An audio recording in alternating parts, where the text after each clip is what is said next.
Well, Zane, that looks like a really cool spot. Whether it's cold or warm, just enjoy a really cool game. Yeah, absolutely. And don't even need to worry about the weather then here. Don't need to worry about the weather too much as we head towards tomorrow, Kayla. No more snow showers to contend with. A lot bluer skies here as we head into our Sunday as well. Temperatures around normal, so not really warm, but not bitter cold either. And we'll lighten up our wind speeds here as well. They're still kind of gusty outside tonight. As we head into the next week, then we've got a few days of warmth, a couple really. Monday and Tuesday, we'll get back above the 50-degree mark, and then we'll set ourselves up for a little bit more active weather pattern with multiple quick hitting sort of systems diving out of Canada that bring us a few more possibilities of some of these snow showers like we saw earlier today and a few right now as we head towards the second half of next week. Here's where the little pockets of snow are right now, stretching across east central Iowa. So you head up towards Highway 20, sort of east of Webster City and Iowa Falls and Eldora, and then stretching southward towards Newton and Grinnell. So these will head into southeastern Iowa as we go through the next few hours. So if you're over towards Pella and Montezuma,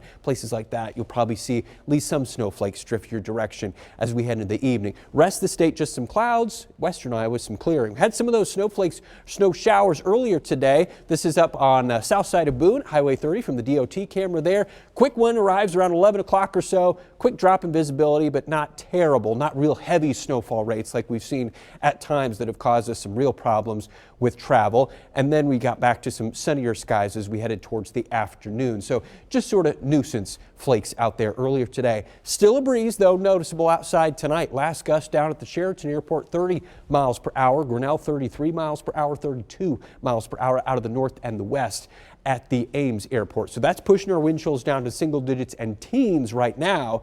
Tomorrow, that breeze will gradually shift around to the south and west. It'll lighten up, and so you'll feel a little bit closer to the forecast high temperatures tomorrow, which are going to be around freezing or a few degrees warmer than that. So more typical of this time of the year, at least similar to today, just without as much wind.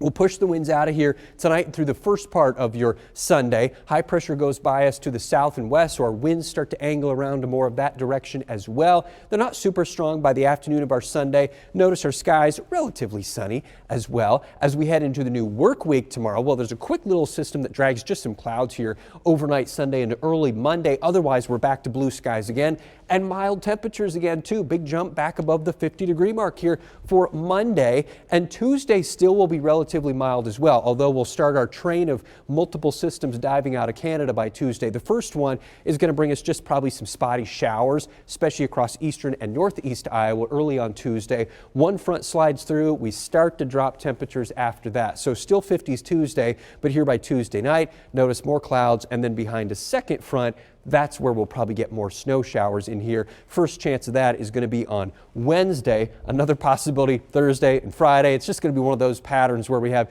just a little bit of active weather here, occasionally some snowflakes. None of these chances look really major in terms of adding up snow or anything like that, but enough to remind you we're still in January and enough to keep our temperatures down in the 30s each day as we go through the second half of next week.